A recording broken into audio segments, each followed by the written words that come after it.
Holidays-nale, adu namma GT Holidays da. GT Holidays, South India's #1 travel brand. You know you are special when you're with GT Holidays. செய்திகளை விரிவாக காண்போம். தஞ்சை மாவட்டம் பாபநாசம் அம்மாபேட்டை பகுதியில் 1000 acre நெற்பயிர்கள் மழை நீரில் மூழ்கி சேதமாகியுள்ளன. வடிகால் வாய்க்கால்கள் முறையாக தூர்வாரப்படாததே இதற்கு காரணம் என விவசாயிகள் வேதனையுடன் குற்றம் சாட்டியுள்ளனர். இதுகுறித்து அப்பகுதி விவசாயிகளுடன் எமது செய்தியாளர் சரவணகுமார் நடத்திய கலந்துரையாடலை காணலாம். நாம் தற்போது தஞ்சை மாவட்டம் பாபநாசம் தாலுகா அம்மாபேட்டை பகுதியில் இருக்கிறோம். இந்த பகுதி முழுவதுமே விவசாயத்தை நம்பிதான் இருந்து வருகிறார்கள். ஏனென்றால் இந்த பகுதியில் முப்போக சாகுபடி என்பது நடைபெற்று வருகிறது. இந்த நிலையில் தற்போது நாம் இருக்கும் இந்த வயல்வெளி என்பது குறுவை சாகுபடி செய்யப்பட்ட வயல்கள்.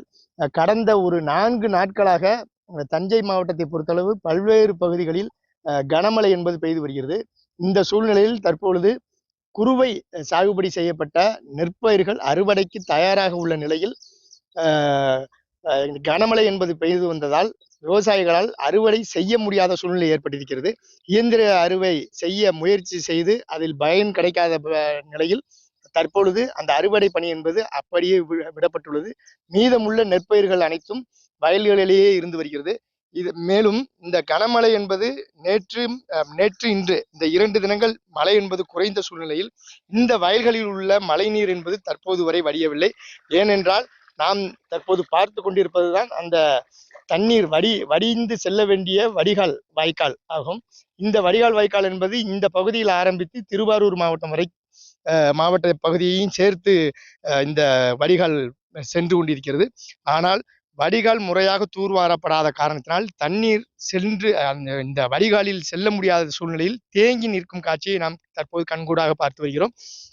இந்த தேங்கி இருக்கக்கூடிய தண்ணீரால் வயல்வெளிகளில் இருக்கின்ற மழை நீரானது வடிவதற்கு வாய்ப்பில்லாத சூழ்நிலை இருக்கிறது. இது ஒரு பக்கம் குறுவை அறுவடைக்கு தயாராக இருந்த நெற்பயிர்களை அறுவடை செய்ய முடியாத சூழ்நிலை இருந்து வரும் சூழ்நிலையில் தற்பொழுது இந்த பகுதியில் என்னவென்றால் தாளடி செய்யக்கூடிய விவசாயிகள் தாளடி பயிரை நட்டு இருக்கிறார்கள். இந்த சூழ்நிலையில் தாளடி பயிர்கள் நடவு செய்யப்பட்ட பகுதி உள்ள வயல்வெளிகளில் சுமார் முழங்கால் அளவிற்கு தண்ணீர் என்பது அதிகரித்து காட்சியளிக்கிறது. இதனால் அவர்கள் பயிர் செய்த அந்த தாளடி பயிர்கள் முழுவதுமே நீரில் மூழ்கி இருக்கும் காட்சியை தான் நாம் தற்போது பார்த்து வருகிறோம். விவசாயிகள் கையில் எடுத்து காமிக்கக்கூடிய அந்த காட்சி என்பது தாளடி செய்யப்பட்ட வயல்வெளியில் நெற்பயிர்கள் மூழ்கி இருந்த நிலையில் அந்த மூழ்கிய நெற்பயிர்களை தான் தற்போது காண்பித்து வருகிறார்கள். இன்னும் 4 தினங்கள் ஆனால் இந்த நெற்பயிர்கள் முழுவதுமே அழுகக்கூடிய சூழ்நிலை ஏற்படும். இந்த 2 வயல்களுக்கும் நடுவே இருக்கக்கூடிய அந்த வடிகால் என்பது தற்போது வரை முறையாக தூர்வாரப்படாத காரணத்தினால் இந்த நிலை என்பது நீடித்து வருகிறது.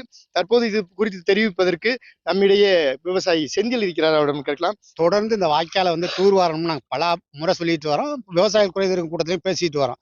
ஆனால் இந்த வாய்க்காலை தூர்வார மாட்டாங்க. 3 ஆண்டுக்கு ஒரு முறை தான் தூர்வாருன்னு சொல்றாங்க. இது ஏற்புடையது அல்ல.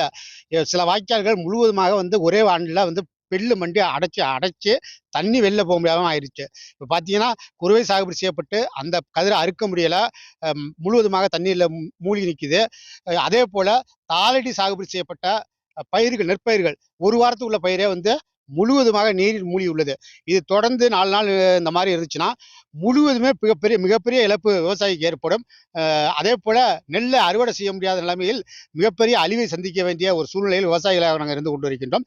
இது குறித்து பலமுறை அதிகாரிகளிடம் மனு கொடுத்து இந்த வாய்க்காலை தூர்வார வேண்டும் என்ற கோரிக்கையை வலியுறுத்தி வருகிறோம். இதற்கான பல கட்ட போராட்டங்களையும் நடத்தி இருக்கின்றோம்.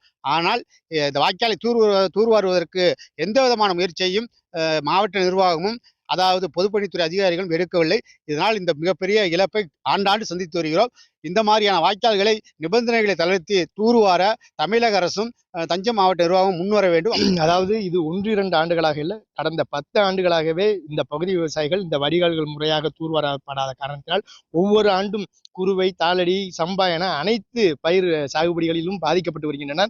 குறிப்பாக அரசு என்பது 3 ஆண்டுக்கு ஒரு முறை தூர்வாரும் பணி, வடிகால் வாய்க்கால்கள் தூர்வாரும் பணி என்பதை விடுத்து கைவிட்டு ஆண்டுக்கு ஒரு முறை செய்தால் மட்டுமே அந்த வடிகால்களில் புதர் மண்டி காட்சியளிக்கக்கூடிய சூழ்நிலை இருக்காது. அதேபோல் அந்த வடிகால்கள் தூர்ந்தும் போகாது. தூர்ந்து போகாமல் இருந்தால் மட்டுமே கனமழை என்பது பெய்யும் பொழுது விவசாயிகளின் வயல்வெளிகளில் தேங்கியுள்ள நீரானது வடிந்து அடுத்த பகுதிக்கு செல்வதற்கு ஏதுவாக இருக்கும். தற்பொழுது இது நாம் பார்த்த பகுதி ஒரு பகுதியாக இருந்தாலும் கூட இந்த மாவட்டம் முழுவதும் ஆங்காங்கே ஆயிரக்கணக்கான ஏக்கர் நெற்பயிர்கள் அறுவடை செய்ய முடியாத சூழ்நிலையிலும் இதேபோல் தாளடி செய்த பயிர்கள் மழைநீரில் மூழ்கியும் காட்சியளிக்கிறது. எனவே அரசு துரித நடவடிக்கை எடுத்து விவசாயிகளை காப்பாற்ற வேண்டும் என்பதே அனைவரின் கோரிக்கையாக இருக்கிறது. தஞ்சையிலிருந்து ஒளிப்பதிவாளர் கார்த்திகுடன், சரவணகுமார், நியூஸ் 7 தமிழ்.